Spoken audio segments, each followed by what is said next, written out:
قرآن کریم میں اللہ جل شانہ نے دین پر عمل کرنے اور دین کے ساتھ بے وفائی برتنے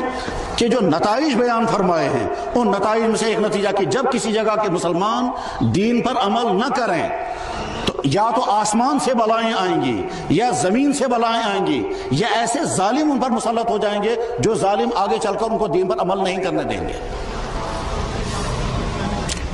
چنانچہ پچھلی قوموں کے حالات اللہ نے اسی غرض سے بیان فرمائے کہ ان کے سامنے نبی آیا، نبی نے اللہ کے احکام بیان فرمایا، حلال کو حلال بتایا، حرام کو حرام بتایا، لیکن جب ان قوموں نے حرام سے بچنا چھوڑ دیا، حلال پر چلنا چھوڑ دیا، جو حرام تھے اس کو تو کھا لیتے تھے اور جو حلال تھے اس سے بچنے لگتے تھے، تو بعد میں یا تو کوئی ظالم مسلط ہو جاتا تھا، چاہتے بنی اسرائیل کی پوری تاریخ یہی بتاتی ہے کہ ان پر ظالم مسلط ہوتا تھا۔ اس وقت ہم مسلمانوں کا معاملہ، ہم میں سے اکثریت بے نمازیوں کی، ہم میں سے اکثریت زکوٰۃ نہ دینے والوں کی، یہاں کے دفتروں میں بے انتہا زیادہ کرپشن، یہاں کے بازاروں میں ملاوٹ کی چیزیں، یہاں کی شادیوں میں زیادہ تر حرام اور ناجائز کام، یہاں کے نوجوان لڑکے اور لڑکیاں طرح طرح کی برائیوں میں پھنسے ہوئے اور طرح طرح کی آواریوں اور گناہ کے کاموں میں ہیں۔ غرض یہ کہ جتنی جو چیزیں اللہ نے حلال کی ہیں وہ ہم کرنے کو تیار نہیں، اور جو چیزیں اللہ نے حرام فرمائی ان سے بچنے کو تیار نہیں۔ جب صورتحال کسی جگہ کی یہ ہوتی ہے تو اللہ تعالیٰ شانہ کچھ عرصے کے لیے وقفہ دیتے ہیں، مہلت دیتے ہیں، اور جب سدھار نہیں آتا ہے تو اس کے بعد پھر یا تو ظالم مسلط ہو جاتے ہیں اور وہ بعد میں دین پر چلنے والوں کو دین پر چلنے نہیں دیں گے، حرام کام زبردستی کروائیں گے۔ چنانچہ یہاں جو شراب کو عام کرنے کی ایسی مہم چل رہی ہے کہ ساری نسل تباہ ہو جائے اس کی فکر نہیں، مگر سارے شراب میں پھنس جائیں، ڈرگز کو عام کرنے کی، اور نہ جانے کون کون سے طبقے اس کام میں لگے ہوئے ہیں۔ یہاں کے لڑکوں اور لڑکیوں کو ناچ گانا سکھانے کے لیے اور کروڑوں روپے اس پر خرچ ہو جاتا ہے، کس پر؟ سب سکولوں میں لڑکے ناچیں گے اور گائیں گے اور سمجھتے ہیں اسی کا نام ترقی ہے۔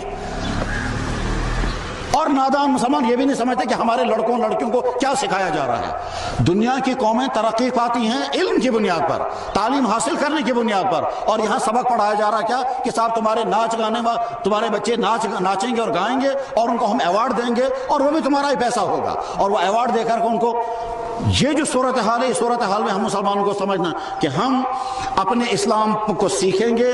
پڑھیں گے، اس پر عمل کریں گے، جو چیزیں اسلام نے لازم کی ہے ان پر ہم عمل کریں گے، جو چیزیں اسلام نے حرام کی ہیں ان چیزوں سے ہم اپنے آپ کو بچائیں گے، خصوصاً اپنی نئی نسل کو بچائیں گے۔ اور اگر اس تبدیلی نہیں آتی ہے، اگر یہاں کے بازاروں میں ملاوٹیں ختم نہیں ہوتی، اگر یہاں کے ملازم صحیح ڈیوٹیاں نہ دیں، اگر یہاں کرپشن ختم نہ ہو، اگر یہاں کے نوجوان برائیوں کو نہ چھوڑ دیں، اگر یہاں فیشن فرسی ختم نہ ہو، اگر یہاں کی لڑکیاں آوارگی سے اپنے آپ کو نہ بچائیں، اگر یہاں کی لڑکیاں بہار کے سکولوں میں جا کر کے جو بدکاریوں میں پھنس جاتے ہیں